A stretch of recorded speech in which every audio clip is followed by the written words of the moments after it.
C'est le site web numéricissimo.fr qui fait peau neuve. On a commencé petit et on voit grand. Le nouveau site a été développé grâce à de l'IA générative. Il faut rester dans l'air du temps. Il est assez puissant. Il a une base de données intégrée. Et c'est ce que va vous démontrer Hervé Cabla, qui est à la manœuvre. Et ensuite, on vous montrera concrètement comment une nouvelle fiche peut être orchestrée. Et enfin, les perspectives et l'annuaire 2026 qui est en préparation. Hervé, c'est à toi. Ok, merci David. Bonjour à tous, bonjour à toutes. Donc je vais vous montrer la nouvelle mouture du site Numéricissimo qu'on a mis au point ces dernières semaines. Donc comme tu l'as dit, c'est fait avec de l'IA générative. On a utilisé Claude Code pour partir de l'existant et puis l'enrichir et avoir quelque chose qui correspond un peu plus à, disons, à un niveau de qualité approprié pour Numéricissimo. Donc le site se présente à peu près avec le même type de page qu'auparavant, une présentation de l'association avec un formulaire de candidature où tout un chacun peut renseigner les différents champs pour poser sa candidature, qui ensuite va être analysée par le bureau de l'association pour, au fur et à mesure, intégrer donc les nouveaux membres. On retrouve également la présentation du projet, une page pour recommander de nouveaux profils, si vous pensez qu'il y a des leaders de digital en France qui mériteraient de figurer dans cet annuaire, une page pour présenter notre grille de sponsoring, la liste des événements qui sont prévus. Donc pour l'instant, il y a le webinaire de présentation et le prochain webinaire prévu, je crois, en juin. Et on retrouve également l'ancien blog Numéricissimo, si on clique sur le lien blog. Ce que je vais vous présenter maintenant, c'est la partie back-office. Donc, une fois qu'on est membre de l'association, on peut bien entendu consulter l'annuaire, retrouver les fiches des autres membres et bien entendu également modifier sa propre fiche. C'est très simple, hein, un petit formulaire classique.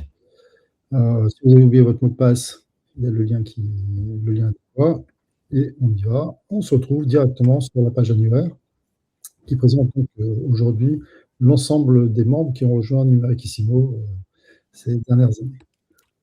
Donc pour chacun, on peut cliquer sur sa carte et consulter la fiche, avec sa vision du numérique, les anecdotes et conseils, la citation, les startups coup de cœur et les numériciens recommandés. On peut revenir à l'annuaire à tout moment. On peut également rechercher Numéricissimo par le moteur de recherche, alors soit à partir du nom de l'entreprise ou du nom du prénom de la personne, soit, si on le souhaite, en allant chercher dans l'ensemble des champs. Donc, si je cherche quelqu'un qui a fait, je sais pas, qui parle de développement, on va retrouver tous les gens qui, à un moment donné, évoquent le développement dans le contenu de leur fiche. Donc, c'est un truc très classique, hein, c'est juste un petit moteur de recherche multicritères. On peut également filtrer les membres par région. Donc, si on veut voir les membres de la région Rhône-Alpes ou les membres présents en Occitanie, on peut filtrer par secteur. Ce sont les secteurs qui sont définis au moment où on renseigne la fiche.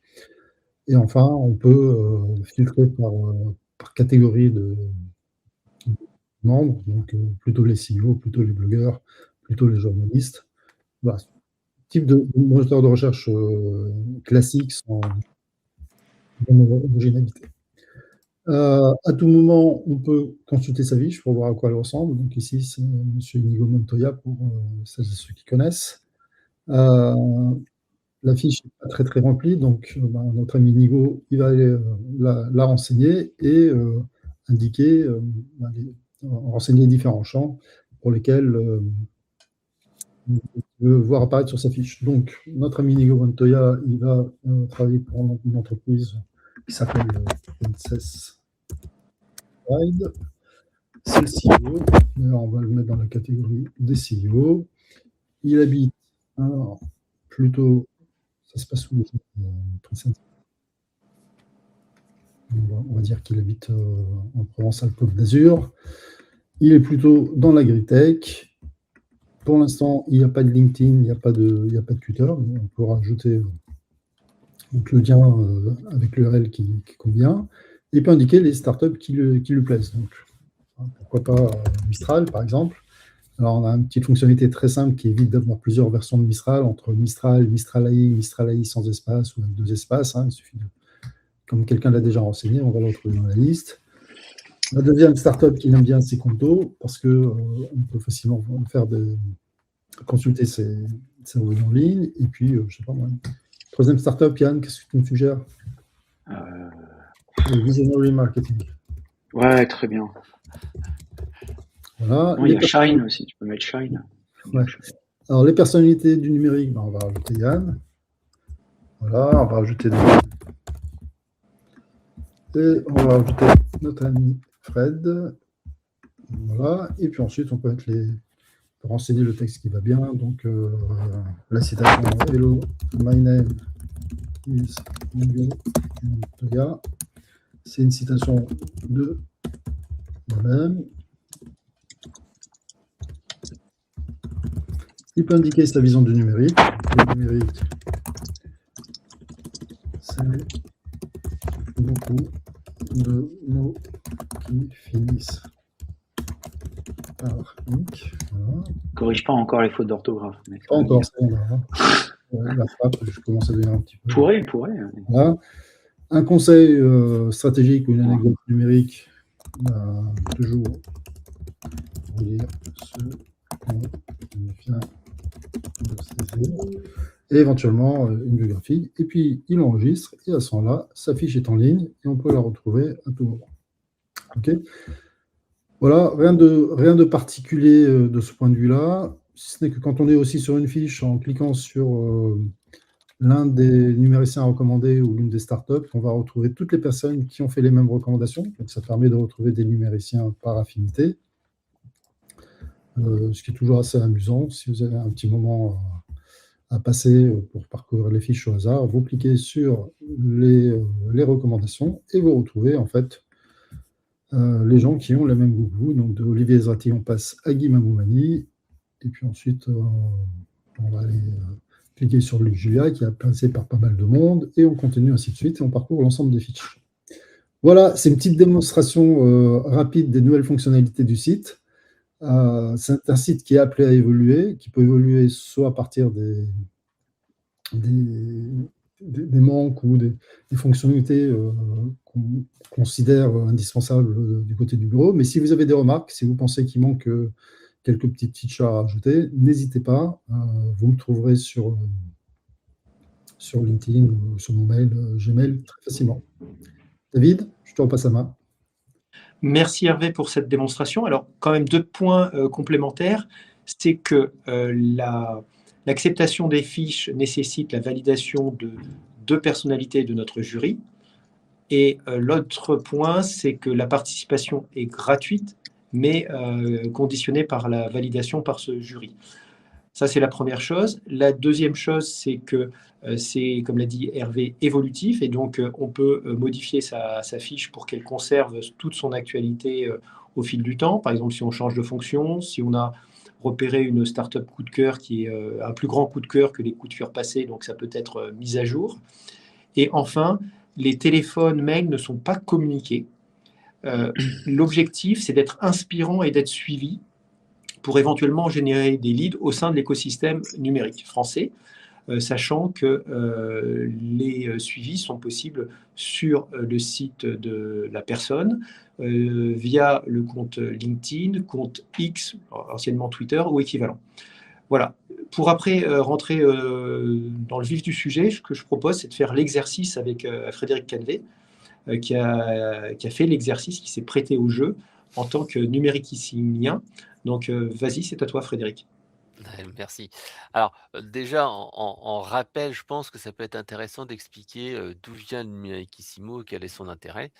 Donc, comme on l'a très rapidement indiqué, et c'est sur le site, donc en fait, c'est l'annuaire des top acteurs du numérique francophone et français. Surtout français d'ailleurs. Et donc en fait, c'est tous ceux qui ont fait avancer par leur contribution le numérique en France, que ce soit des créateurs de start-up, que ce soit justement des influenceurs, des experts, des blogueurs. Et c'est vrai que tu l'as montré, Hervé, lors de ta présentation, on va pouvoir trier les personnes selon ces différentes catégories. Donc on a vraiment essayé de sourcer tous ceux qui contribuent, à leur niveau et de leur manière à ce que, le numérique français progresse et s'améliore, d'année en année. Donc là, c'est, le millésime 2026 avec, David, il y a combien de fiches exactement c'est, actuellement? Actuellement, on en a 180 dans la base. La première édition, c'était 109 et l'objectif, c'est de dépasser les 200 lorsque l'annuaire sera réalisé. Et il y aura un événement de lancement à ce sujet, un événement physique, parce que l'objectif aussi, c'est de tisser des liens entre la communauté et réseauter, selon le Petit Prince, c'est quoi? C'est tisser des liens. Ouais, c'est vrai et donc l'objectif là, nous, on est membre du bureau, hein, donc membre du bureau, donc il y a Hervé Cabla, Yann Gourvenec, moi-même, David Fayon, Émilie Marquois, Geneviève Boucher, Guy Manou-Marie, Nicolas aussi. Donc en fait, on est, une petite dizaine à animer l'annuaire Numérikissimo, à suggérer des personnes, pour participer à l'annuaire ou tout simplement, hein, valider les candidatures comme tu l'as dit. Il suffit que 2 personnes parmi le bureau valident ces candidatures pour qu'elles soient en fait intégrées dans la nouvelle version puisque ça se fait quasiment en temps réel grâce au travail, d'Hervé. Alors, ici, un petit exemple de fiche. Donc on a pris donc la mienne en exemple. Donc, quand on remplit sa fiche, on n'est pas juste dans un annuaire classique, on a un annuaire à valeur ajoutée où en fait on va pouvoir apporter sa connaissance et apporter ses informations et sa vision. Donc moi j'ai bien aimé la case en fait vision du numérique parce que ça permet à chacun d'exprimer son point de vue. Quand on est créateur de start-up, qu'on est un expert ou qu'on est influenceur, c'est pas la même chose et c'est vrai que moi je l'ai dit ici, voilà, on arrive à une aube, du nouvel ère grâce à l'émergence de l'IA agentique. Bah, pour moi, je trouve qu'on est véritablement dans une révolution industrielle et qu'il faut vraiment repenser notre manière de travailler et repenser en particulier pour moi le marketing. Voilà, donc je dis dans ma petite, vision qu'il faut, surfer sur cette vague plutôt que se la prendre sur la tête. Donc ça, c'est assez intéressant et chacune de ces fiches donne une vision. L'autre point qui est aussi intéressant, c'est la partie anecdotes et conseils. L'anecdote et conseils, c'est, tous ces gens qui font avancer le numérique en France, donnent tout simplement un petit conseil pour les autres. Donc moi, mon conseil, c'est, si vous faites comme tout le monde, vous n'arriverez pas à sortir du lot et c'est vrai qu'avec cette masse de contenu qu'il est possible de créer maintenant avec l'IA générative, il va falloir être beaucoup plus précis. Moi, c'est ce que j'appelle la starification de l'économie, c'est-à-dire qu'il va falloir être dans le top 5 des personnes qui sont citées dans tel besoin, dans tel secteur d'activité, et cetera. Donc voilà, et je rappelle qu'il faut utiliser l'IA pour automatiser, mais créer du lien et du relationnel via des interactions personnalisées, comme par exemple cet annuaire, cet échange, et comme tu l'as dit, la soirée ou la matinale de lancement du Numérikissimo, où on aura le plaisir de se rencontrer entre membres en fait de l'annuaire et d'autres entreprises. Donc ça, c'est 2 parties de la fiche. L'autre partie qui est assez intéressant, c'est, les startups coup de cœur, tu l'as montré tout à l'heure Hervé. Chacun peut citer une entreprise qui lui tient à cœur. Moi, bien sûr, j'ai mis Claude, j'ai mis OpusClip qui permet en fait de réaliser des petits micro-clips à partir d'une vidéo longue comme celle-ci. Donc je trouve que c'est assez intéressant. Ça va vous permettre comme ça de trouver des idées de start-up, d'entreprises, de solutions qui sont intéressantes. Alors j'ai mis Eloquent parce qu'on est éditeur de solutions de centre de contact et de feedback et on fait du callbot, du chatbot et cetera et c'est vrai qu'on a des clients super contents donc j'ai fait un peu de promo dans ma fiche et après il y a la partie recommandation. C'est des gens, qui je trouve, auraient leur place ou ont leur place d'être dans l'annuaire. Par exemple, Ludovic Salen, il est dans l'annuaire, 2026. J'aime bien aussi, il n'est pas, francophone, mais c'est Ruben Acid qui a une très belle veille sur, l'IA et Stéphane Truffen, avec qui j'ai eu le plaisir, d'animer un webinaire, pas plus tard qu'hier. Donc voilà, c'est un moyen de découvrir des personnes, valoriser des personnes que vous admirez et bien sûr des personnes que nous pourrons intégrer dans les prochaines éditions de l'annuaire. Et le dernier point, donc bien sûr, c'est la petite citation, et donc moi j'ai mis une petite citation sur le gros hacking en insistant, sur le fait qu'il faut oser. Voilà donc, rapide présentation de ce qu'est une fiche et qu'est-ce que, c'est le Numérikissimo. Alors, puisqu'il faut oser, je vais prendre la parole pour les remercier déjà et les citer. Notre sponsor, le CRIP, qui est le cercle de confiance des décideurs de l'IT, qui ont eu la gentillesse de nous de nous soutenir. Une association loi 1901 qui regroupe les DSI, les CTO, les équipes dans un esprit d'échange entre pairs. Donc c'est 15 000 membres, 350 sociétés utilisatrices, 160 partenaires technologiques, 15 groupes de travail et 52 événements en 2025. Ils font surtout un grand événement autour du cloud computing qu'on connaît bien. Et ceci pour dire aussi que vous pouvez, en tant que sponsor, rejoindre les entreprises, les associations, les organisations qui soutiennent Numericissimo pour aussi éventuellement d'ailleurs sortir avec notre aide bien entendu une édition spéciale de l'annuaire qui vous serait dédiée et que vous pourriez personnaliser à vos besoins, et ça on est à votre disposition pour en parler.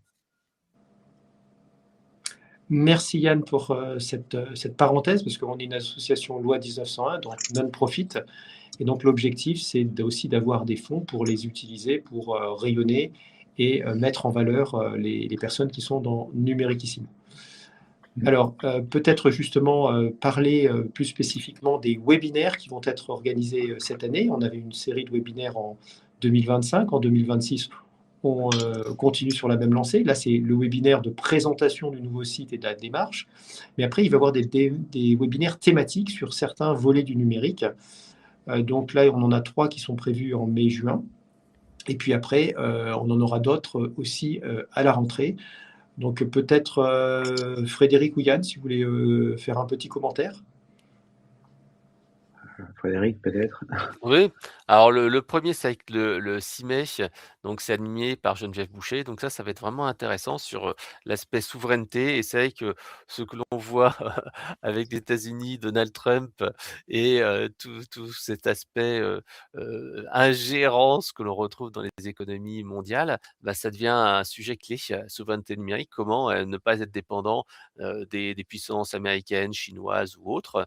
Et donc, comment en fait arriver à être indépendant et ne pas subir ou être dépendant des autres outils.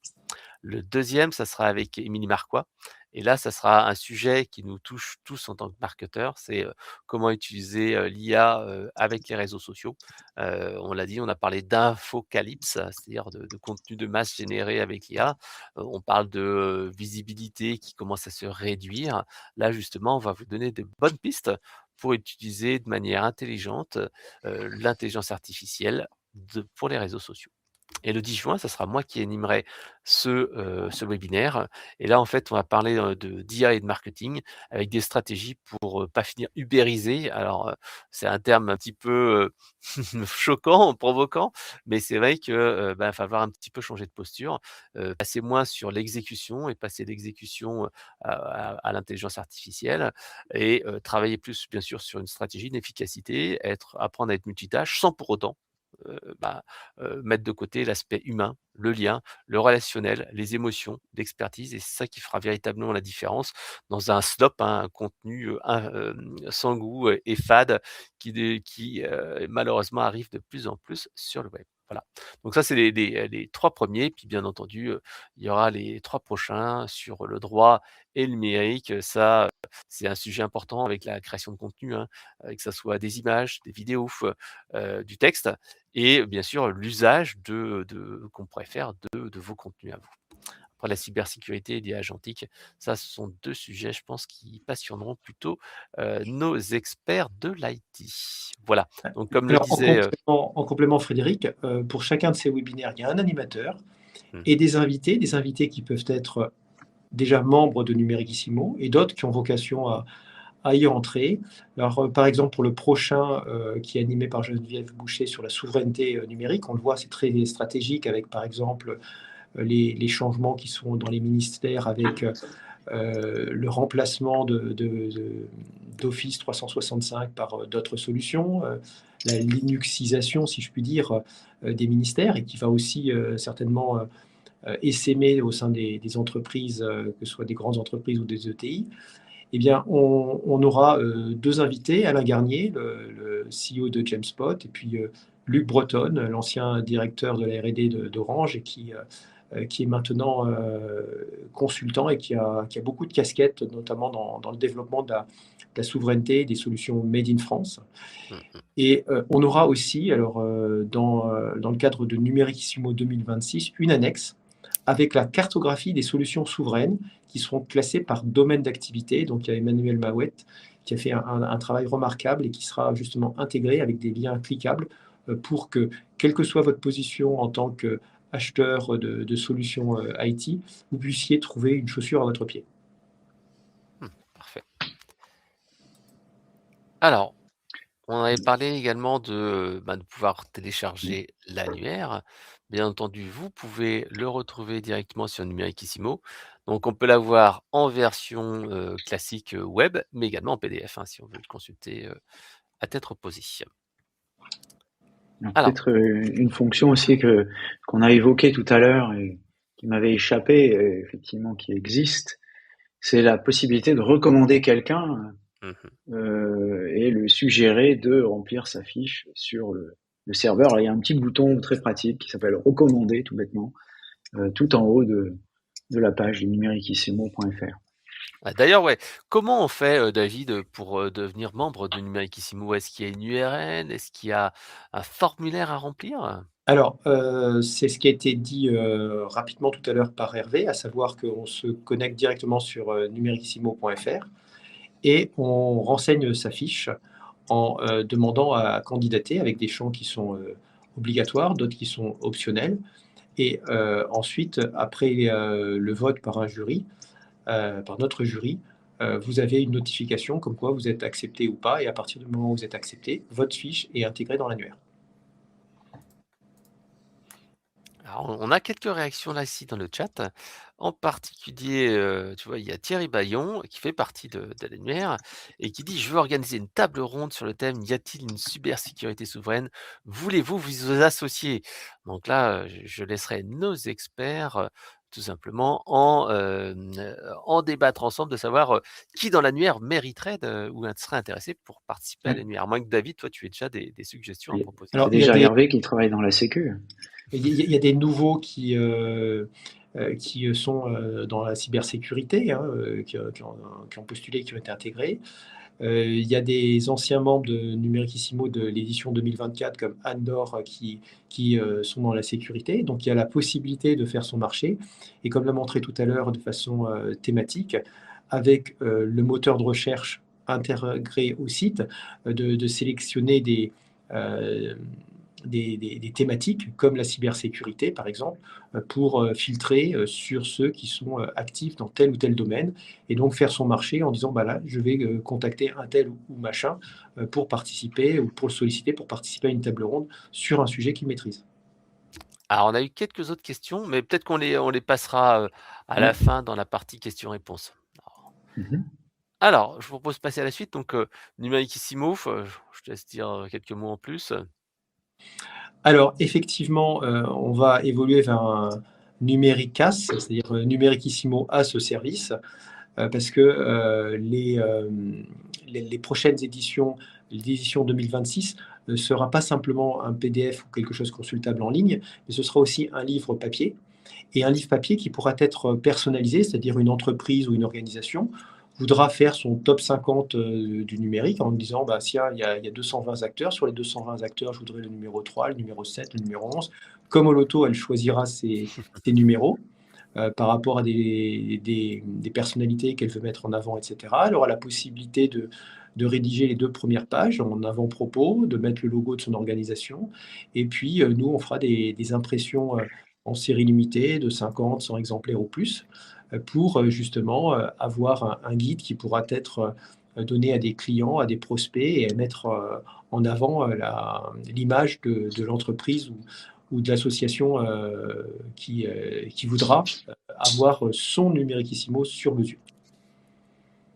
Après, il y a aussi le fait, quand on est partenaire de Numérikissimo, comme l'a cité Yann Le Crip, on aura une mise en avant sur le site, sur l'annuaire et sur les différents supports que l'on va faire, sachant qu'on est aussi présent pour des événements sur le numérique. Et donc, les différents membres du bureau peuvent être sollicités. Et donc, on est tous un peu ambassadeurs de la communauté numéricissimienne française. Et enfin, outre les webinaires, on peut avoir des événements. Donc, il y aura un événement de lancement de Numéricissimo 2026. Lorsqu'on décidera de lancer Numéricissimo 2026, on va relire à la main toutes les fiches. On fera un export d'abord. On relira à la main toutes les fiches. On corrigera les fautes éventuelles d'orthographe pour que tout soit impeccable, comme un bon à tirer pour un livre classique. Et ensuite, sera généré l'annuaire. Ok.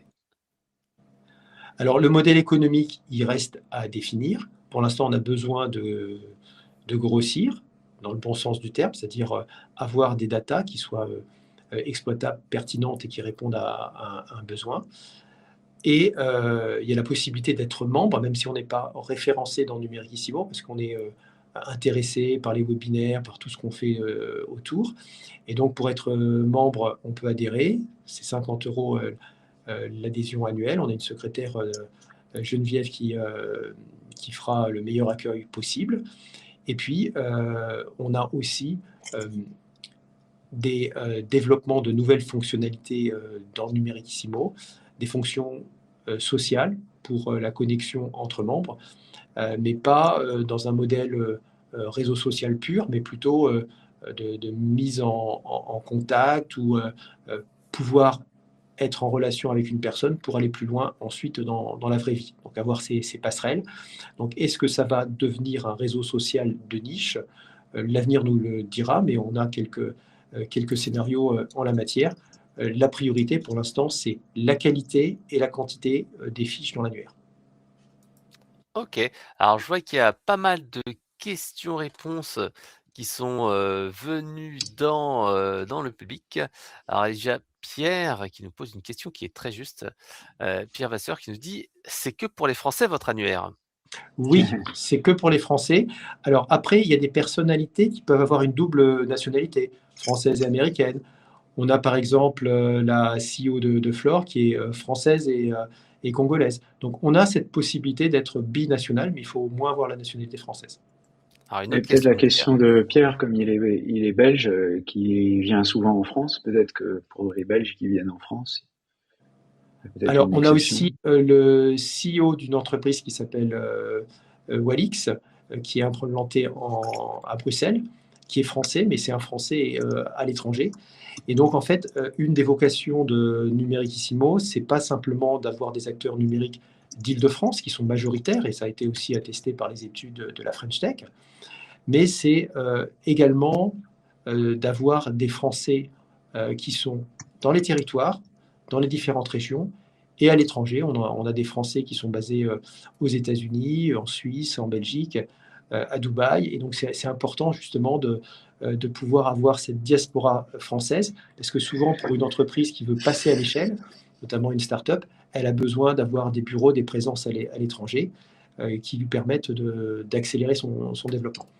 Donc, en fait, on a à la fois cette présence des Français en territoire et à l'étranger. On a cette vocation aussi souveraine pour développer des solutions made in France et participer justement à une souveraineté numérique pour ne pas être tributaire des GAFAM ou des BATX.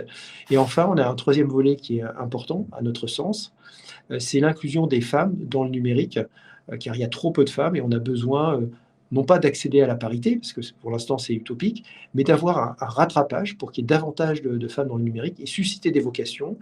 Donc il y a des personnalités qui sont très motrices en la matière et donc on le souhaite parce que une société où il y a un genre qui est surreprésenté dans une profession n'est pas équitable. Donc il est important qu'il y ait davantage de femmes.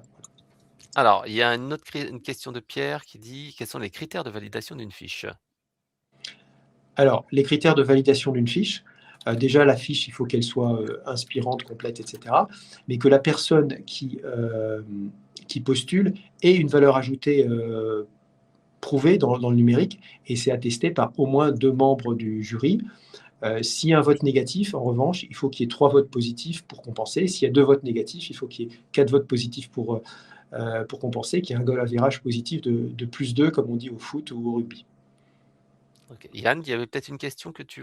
Oui, une question de Thierry Bayon qui est intéressante, qui demande comment on met à jour sa fiche et est-ce qu'on peut mettre à jour sa fiche. Donc, la réponse est oui, si vous avez une fiche, bien entendu, ce qui est le cas de Thierry Bayon.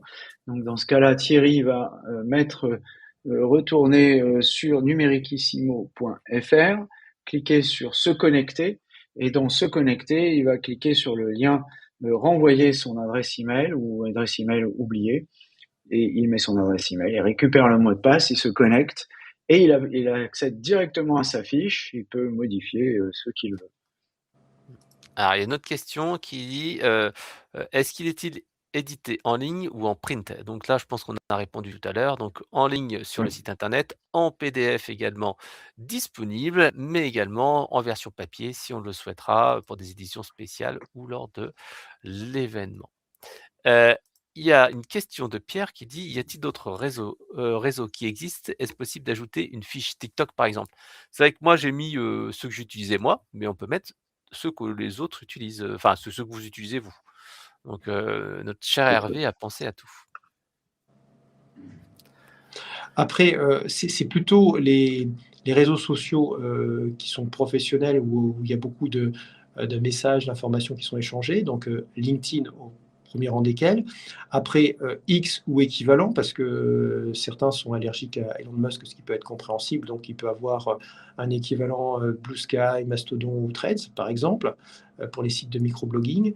Et après, il y a aussi la mise en valeur de son site, le site de son organisation, qui peut être mise comme ça en tête de gondole.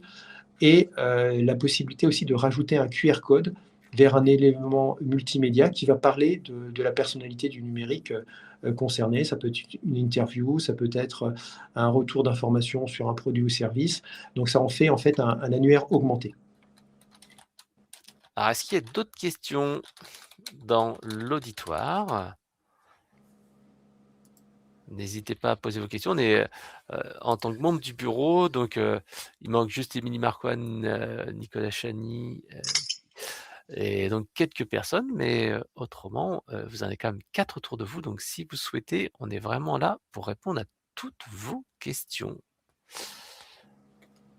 À moins qu'on ait été hyper clair. Donc n'hésitez pas, si vous voulez télécharger la nouvelle version, vous pouvez aller sur le site web numéricissimo.fr et obtenir la dernière version. Est-ce Voilà. que David, Yann et Hervé voulaient rajouter un petit point?